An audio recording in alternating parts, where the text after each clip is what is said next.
Have you ever looked at the ceiling at 3 a.m., phone in your hand, scrolling through old photos of her, wondering why the hell it still hurts? You tell yourself you're strong, but deep down, you know you've been carrying dead weight for months, maybe years.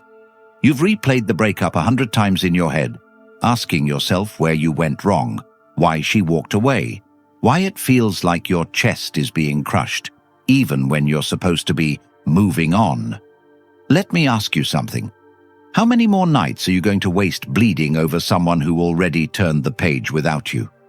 How much longer are you going to torture yourself with what-if fantasies when the truth is staring you in the face? It's hard to let go. I get it. But if you don't, you will never be free. And I'm telling you this with every ounce of truth in me. Letting go is the only way forward. You either face this now, or you will carry chains for the rest of your life. Before I break this down into the raw, undeniable truths, I want you to do something. Comment, "I let go," right now. Because by typing that, you're not just saying it to me, you're saying it to yourself. You're declaring that you refuse to keep living like a prisoner of someone who left you behind. Number 1, letting go opens the door. Letting go opens the door not just to healing, but to absolute transformation. Yet most men will spend months, sometimes years, glued to a closed chapter, desperately trying to rewrite the past, instead of stepping into their future. You wake up every morning hoping the pain will fade, but instead it deepens because you refuse to accept the simple, brutal truth. She's not coming back the way you imagine, and even if she does, she won't return with the love, respect, or loyalty you once hoped for. Letting go isn't giving up. It's stopping the self-destruction. It's the quiet act of courage that shifts your entire identity. It's the day you choose your peace over her chaos. Because, what are you really holding on to? A fantasy. A memory of who she was at her best, filtered through your loneliness and need. You're not clinging to her. You're clinging to the version of you that existed when you still believed she was yours. That man is gone. And every moment you delay this realization, you suffer. She's already moving on, whether with another man, new friends, a fresh environment. She's not refreshing your profile. She's not wondering if you've eaten. She's not rewinding the moments when she said, "I love you." She said it then because it felt real then. But feelings aren't vows, and most people, especially in this modern hyper-entitled dating market, don't build their choices around commitment anymore. They build around convenience. Letting go opens the door to a life that no longer centers on being someone's second choice. It opens the path to clarity. Because when you release her, you create space. And when you have space, you have breath, you have time, you have thought, you have distance. And that's when you realize she wasn't a soulmate. She was a mirror, reflecting all the parts of yourself you ignored. She was a test, and now that it's over, you're free to rebuild. Not for revenge, not to impress her, not to win the breakup, but to reclaim the you that existed before you bent your standards for her validation. You're not heartbroken because she left. You're heartbroken because you gave too much. You ignored red flags. You tolerated passive-aggressive comments. You smiled when she belittled you. You swallowed your truth to keep the peace. And now you're here, asking yourself what went wrong. What went wrong is that you lost yourself trying to keep someone who didn't even know how to stay. Letting go is not passive. It's an aggressive act of reclaiming your time, your energy, your goals, your direction. The Stoics taught that death isn't the end. Stagnation is. And when you remain emotionally chained to someone who's already mentally moved on, you're a prisoner in your own life. Letting go is walking out of your own cell. It's saying, I choose me. Not in a narcissistic way, not in an Instagram inspirational quotes way, but in a raw, masculine, grounded way that says, I will no longer pour into what drains me. You want to know how to start? Start with your routine. Write it down. Your sleep, your diet, your exercise, your income, your circle of friends, your screen time. Audit everything that steals energy and doesn't return value. Then replace every old habit that was about her. Texting her, checking her page, driving past her apartment, with something that feeds you.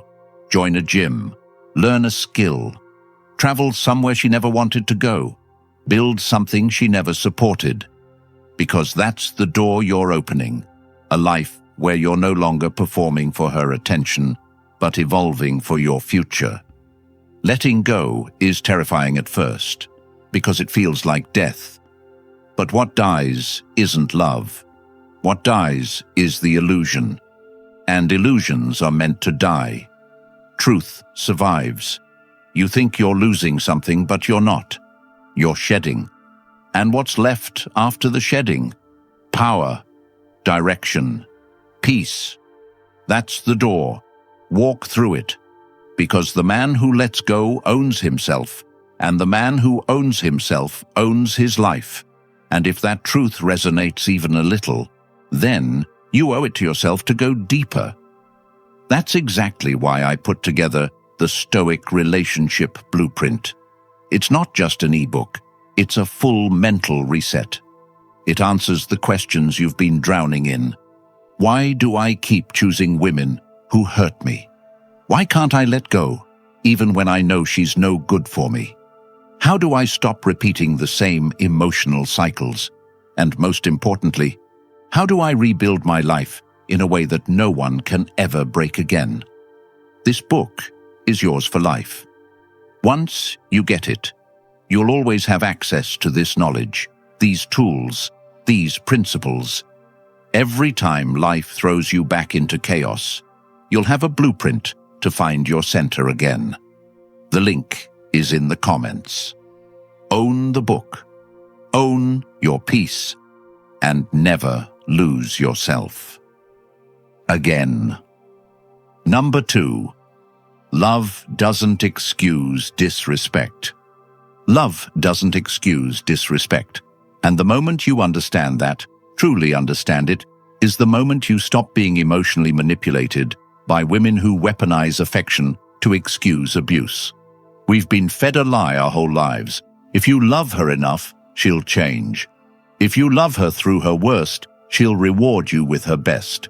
If you just hold on long enough, she'll come back to her senses and see your worth. But what happens when your patience becomes your prison? When your loyalty becomes your leash? What happens is what you're feeling right now, depleted, anxious, confused, stuck between what you feel and what she does. She says she loves you, but disappears for days. She says you're her person, but flirts with men on Instagram. She says she's just figuring herself out, but expects you to wait, suffer, and accept it. And the more you stay, the more she resents you.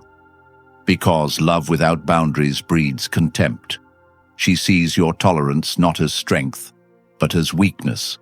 And the moment she senses she can disrespect you and still keep you, she loses the attraction that made her stay in the first place. Let me make this brutally clear. A woman cannot love a man she doesn't respect. She can enjoy you, use you, lean on you, even miss you. But love, real, grounded, rooted love, that demands respect. And if she disrespects you by lying, cheating, manipulating, gaslighting, devaluing, or simply discarding you, and you let her back in, you're not teaching her how much you love her. You're teaching her how little you value yourself. That's not loyalty. That's self-betrayal. That's not love. That's emotional dependency dressed up in hope. And she can feel it. She can feel that you're not staying because of standards, but because of scarcity. You're not in love. You're afraid. Afraid to start over. Afraid to be alone. Afraid no one else will want you, and fear makes you blind to disrespect. But it's time to see. Time to ask yourself hard questions. Would I accept this treatment from a friend? Would I tolerate this in a business partner? Would I encourage my sister to accept this from a man? No? Then why are you letting a woman walk all over your soul in the name of love? Real love requires boundaries. Real love protects dignity. Real love doesn't tolerate emotional violence. And if you're excusing her behavior because she had a rough childhood, or she's just scared of intimacy, or she needs to heal, let me tell you something. Healing is her responsibility. And if her healing requires your pain, she's not your partner. She's your burden. You want to change your life? Start with your standards. Write them down. What will you no longer tolerate? What are your non-negotiables? Then commit to never lowering them again, not even for her. Especially not for her, because the moment you make love the excuse for your suffering, you give away your power. The Stoics didn't beg people to love them. They lived by principles, not emotions. And if someone couldn't walk with them in truth and honor, they walked alone. You need to reclaim that spirit. No more making excuses for disrespect because of chemistry. No more tolerating abuse because of history. If she cannot respect you, she cannot have you. And if she has already shown you who she is, believe her, not her words, her actions, because that's where truth lives. Love doesn't excuse disrespect. It never did. And the sooner you accept that, the sooner you stop bleeding for someone who never deserved you. Number 3, self-pity is poison. Self-pity is poison, not metaphorically, not poetically, but practically, psychologically, and spiritually, because the man who drowns in self-pity doesn't just stall his life. He rewires his identity around being powerless.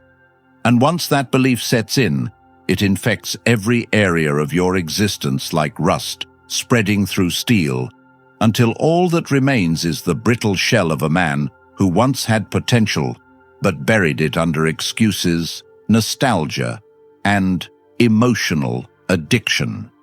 And the most dangerous part is that it feels justified. She left, she lied, she broke you, so you think your pain is proof of love, that your suffering makes you righteous, that the world owes you something because you gave your heart to a woman who spat on it, and instead of walking away with your head high, you kneel in your own misery, hoping the memory of her will notice, but it won't. And that's the trap. Self-pity turns pain into identity. It convinces you that sadness is depth, that crying for her validates the love you had. But it doesn't. It only validates that you abandoned your own dignity to keep a fantasy alive. And every man who marinates in self-pity becomes bitter, unattractive, weak, resentful, and paralyzed. And eventually he becomes the very thing he hates. A man who betrayed himself more than she ever could, because even though she left, he's the one who stayed in the past, playing reruns of what once was. And this paralysis leads to rot. Emotional, mental, financial, physical, sexual rot. And instead of using that pain to fuel progress, you become addicted to the feeling of being broken. Because in your mind, being broken still keeps her close. It keeps her relevant. It gives your pain a villain, a story, an identity. But here's the truth. She moved on, not because you're unlovable, but because you clung to the version of her you invented. And the longer you stay in that illusion, the more time you waste being the shadow of the man you could have been. So how do you break out of it? You take radical responsibility. You stop asking why she did what she did, and start asking why you stayed as long as you did, why you ignored red flags, why you kept pouring into someone who didn't return your investment. And when you ask those questions honestly, you realize you were never chasing her. You were chasing your own validation through her, hoping her attention would make you feel enough. And that's where the pain really comes from. Not from losing her, but from realizing how little of yourself you truly knew, how fragile your sense of worth was, how easily it crumbled the moment someone you idolized walked away. And that's your wake-up call. Self-pity ends when responsibility begins. And responsibility means taking inventory of everything in your life right now. Your habits, your health, your money, your goals, your self-talk. Because every day you sit in sorrow is a day you feed the lie that you're not in control. And that lie kills ambition, kills confidence, kills masculinity. And yes, the grief is real, the hurt is real, but the longer you grieve without action, the more it becomes a form of self-abuse disguised as healing. And men don't heal by wallowing. They heal by building, by moving, by grinding, by recreating themselves one painful step at a time, until one day they look in the mirror and no longer see the man who begged for closure, but the man who became so strong he no longer needs it. And that shift is where your power is, not in therapy talk or soft affirmations, but in choosing daily action over emotional paralysis. And that's why every morning you need to wake up with one mission: destroy the weak version of you that needs her to be okay, and rebuild the man who thrives with or without her, not for revenge, not to win the breakup, but to become the kind of man she could never break again. Because self-pity is the language of men who've forgotten their strength. But if you're listening to this, it means there's a part of you that still remembers who you really are. And I'm telling you now, the door to the new you is open, but you can't walk through it while carrying the corpse of your old story. So put it down, bury it, and start digging into the grind. Because healing doesn't come from waiting. It comes from work. And every day you work on yourself is another shovel of dirt over the coffin of your self-pity. Number 4. Rejection is redirection. Rejection is redirection.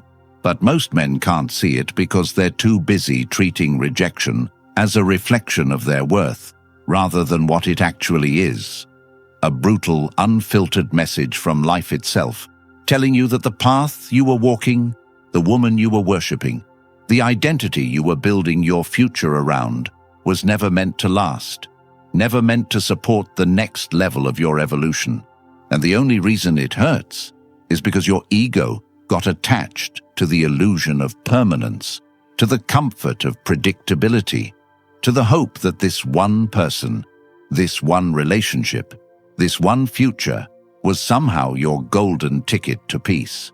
But real peace, lasting peace, doesn't come from someone else choosing you.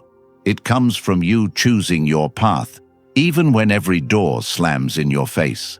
And that's why rejection is a gift in disguise. Because it forces you to confront the fact that you were depending on her for something you were supposed to give yourself. Purpose, security, confidence, identity, love, all of it. And the moment she walked away, it felt like your whole world collapsed. Not because she was your world, but because you never built one without her in it. And that's the fatal mistake too many men make. They build a life around a woman instead of building a life a woman can be part of. And when she leaves, the entire structure collapses, exposing the weak foundation underneath. And that collapse is painful, humiliating, devastating. But it's also your blueprint, because once you see the cracks, you can fix them. Once you feel the emptiness, you can fill it. Once you know how it feels to be discarded, disrespected, replaced, you have a fire that no comfort could ever give you. And that fire is what transforms you from a man who reacts to life to a man who designs it. A man who stops chasing and starts creating, who stops asking for permission and starts setting standards. And the most ironic part is this: the very rejection you think is breaking you is the same rejection that, if you embrace it fully, will remake you into a version of yourself that no one can ignore, that no woman can easily leave, that no opportunity can deny, because you're no longer waiting for things to work out. You're working yourself out, and that's what redirection really is. A shift in power, a recalibration of your focus, a divine slap in the face from life saying wrong way. And you can either ignore it and spiral into bitterness, or you can accept it and step into the next level of your story. And that next level requires detachment, not just from her, but from the whole mindset that made you think she was your answer. Because she wasn't. She was your lesson. And now that the lesson is done, you're free, not just free to move on, but free to evolve, to rebuild, to rewrite the script she never believed in. And that's the power of rejection. It doesn't end your journey. It upgrades your destination. And the faster you stop begging for validation from the person who closed the door, the sooner you'll find the one that opens to a life so far beyond what you imagined that you'll look back and thank her for leaving. Thank her for lying. Thank her for choosing someone else, because that pain pushed you to become a man you never would have found if everything went your way. And that's why redirection is the real reward, the unseen blessing, the shift from dependence to dominance, not over others, but over yourself, over your habits, over your emotions, over your time. And once you own those things, rejection no longer stings. It excites you, it challenges you, it sharpens you, because you know that every time something or someone walks away, life is whispering, something better is waiting, but only if you stop chasing what left and start creating what's next. Number 5. Self-respect over sentiment. Self-respect over sentiment is a principle that most men only understand after they've been shattered, used, and emotionally bled dry by a woman who wore the mask of love while slowly chipping away at their dignity. And what makes it worse is that they confuse their pain for depth, their nostalgia for meaning, and their loyalty for strength, when in truth, they are stuck in a cycle of emotional dependency, holding on to a fantasy instead of facing reality, addicted to the sentimental high of who she once was or who they hoped she would become. And every day they replay the good times, the inside jokes, the weekend getaways, the late-night calls, the sex, the vulnerability, the first "I love you," thinking that those moments are proof that this relationship was rare and worth saving. But what they're really doing is using sentiment as a drug to escape the reality that their self-respect was the price they paid to keep something that no longer honored them. And the moment you allow memories to override boundaries, you give up the very thing that defines a man: your standard, your core, your ability to say, "This is who I am, and this is what I will not tolerate." And when that disappears, you become a shell, a man who's still breathing but spiritually dead, still texting her but dead inside, still hoping she comes back, but knowing deep down she won't. At least not for the reasons you want, because if she does return, it won't be for love. It'll be for comfort, for control, for safety. And you'll take her back thinking it's a second chance, but really it's just another test. One designed to expose whether you've actually grown or whether you're still the same man she left. And most men fail that test because they let sentiment override logic. They romanticize pain. They believe that loyalty means enduring betrayal, and they convince themselves that being the bigger person means staying through humiliation. But let's call it what it is. It's cowardice, fear of being alone, fear of starting over, fear of facing the emptiness that comes when you disconnect from something you once built your identity around. But that fear is the wall standing between who you are and who you're meant to be. And until you knock it down, you'll keep crawling back, apologizing for things you didn't do, tolerating things that chip away at your peace. And worst of all, you'll lose respect, not just from her, but from yourself, from the man in the mirror, from the voice in your head that whispers late at night. You know this isn't love. And that voice won't go away.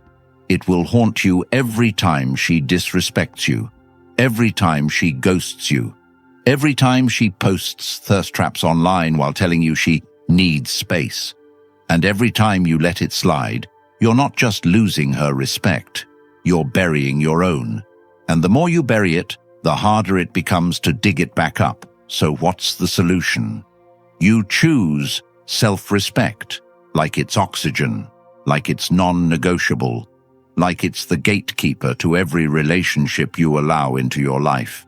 And that starts with cutting emotional ties, not when it's easy, but when it's hardest, when everything inside you screams to hold on.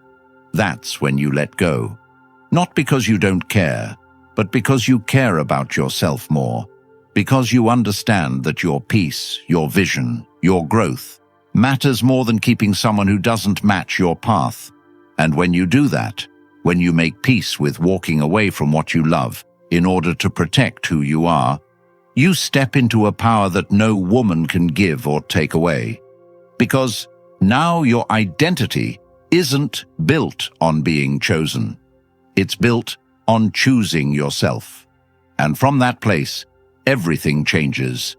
How you walk, how you talk, how you move through the world. Because now you're not chasing approval. You're attracting alignment. You're not hoping to be seen. You're seeing yourself, and the women who once took you for granted now have to watch you from a distance as you evolve into someone they can no longer access. Not because you became cold or bitter, but because you finally chose standards over sentiment, growth over comfort, and the man you were always meant to be over the man she conditioned you to become. And that shift, that inner shift, is irreversible, because once a man tastes the clarity that comes from choosing self-respect, no amount of sex, nostalgia, or emotional bait will ever pull him back. And that's the power of detachment, not from emotions, but from illusions. Because love without respect isn't love. It's control, it's chaos, it's captivity. And you're not here to be a captive. You're here to be a leader. And leaders don't beg. They build, they walk, they rise. And they never, ever compromise their self-respect again, no matter how good the memories felt, no matter how strong the chemistry was, no matter how much it hurts to let go, because they know that pain is temporary, but self-betrayal lasts forever. And when you finally see that clearly, sentiment loses its grip, and you begin to live, not for her, not for the past, but for the man staring back at you in the mirror who finally remembers his worth. Number 6. Letting go is power. Letting go is power, not just a moment of courage or a phase of healing, but a foundational shift in your identity that separates men who live in reaction from men who move with direction. And the tragedy is that most never discover this power because they're trapped in the emotional feedback loop of hope, nostalgia, and guilt, where letting go feels like betrayal, like weakness, like giving up. But in reality, it's the exact opposite. Letting go is the clearest proof that you've outgrown the version of yourself that tolerated disrespect, begged for love, and confused suffering for commitment. And this isn't about pretending you didn't care, or numbing yourself with distractions, or pretending she didn't mean anything. No, it's about facing the raw truth that holding on is killing you slowly. that clinging to what was is stealing what could be, that every second you spend obsessing over her is a second stolen from your future, your potential, your legacy, and that legacy begins the moment you walk away. Not out of anger, but out of clarity. Not because she pushed you away, but because you pulled yourself back. Not because you're heartless, but because you've grown tired of loving someone who uses your heart as a safety net for her indecision. And the second you stop waiting for closure, for the apology that never comes, for the text that never gets sent, that's when you taste freedom, and that freedom is addicting. Because once you realize how much peace there is in letting go, how much clarity there is in emotional distance, how much time and energy you gain back when your days aren't consumed with wondering who she's talking to or why she's cold again, you start building, you start moving, you start creating a reality so full and purpose-driven that her absence becomes irrelevant. Not because you hated her, but because you finally remembered you never needed her to begin with, and that realization is nuclear, because it detonates every false belief you ever had about love, about what makes you valuable, about what you thought a relationship would give you, and you start seeing that the pedestal you put her on was made of your own insecurity, and letting go smashes that pedestal and replaces it with a throne, not for her, for you.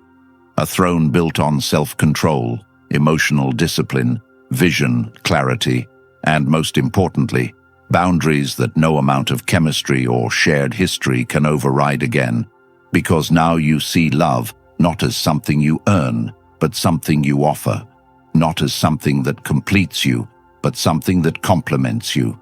And from that lens, you begin to attract women who respect you, who admire your direction, who don't play games or test your worth. Not because you chased them, but because you became the man who no longer chases, and that man is dangerous in the best way, because he no longer fears rejection, he no longer needs validation, and he no longer negotiates his value based on someone else's opinion. And this is what letting go gives you. Not just distance from her, but access to the version of you who doesn't flinch when things fall apart, who doesn't lose sleep over silence, who doesn't shrink in the presence of disrespect.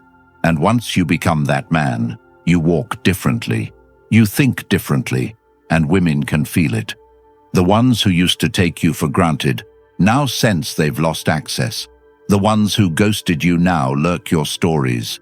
The ones who thought you'd always be available now face the silence they used to weaponize against you. And it's not about revenge. It's about evolution. It's about finally realizing that letting go isn't the end of your story. It's the beginning of the chapter where you stop living for her approval and start living for your mission. And that mission starts with you building yourself brick by brick into a fortress of identity so strong that no breakup, no ghosting, no disrespect can knock it down again. Because the man who lets go owns himself, and the man who owns himself owns his life. If you've ever sacrificed your peace to keep someone who disrespected you, if you've stayed silent just to avoid another argument, if you've begged for the bare minimum in the name of love, then you already know the cost of not having a strategy. That's why the Stoic relationship blueprint was made, not to win her back, but to bring you back. Back to your power, back to your clarity, back to the man you were before the confusion, before the heartbreak. This isn't just advice. It's your weapon against years of emotional manipulation, and once it's yours forever. Click the link in the comments, grab it now, and start rebuilding on your terms. If you're ready, comment, "I'm done betraying myself right now." Like the video, subscribe, and help another man avoid the regret you've had to carry. Because silence alone won't save you. But truth will, and this is the truth they don't want you to hear.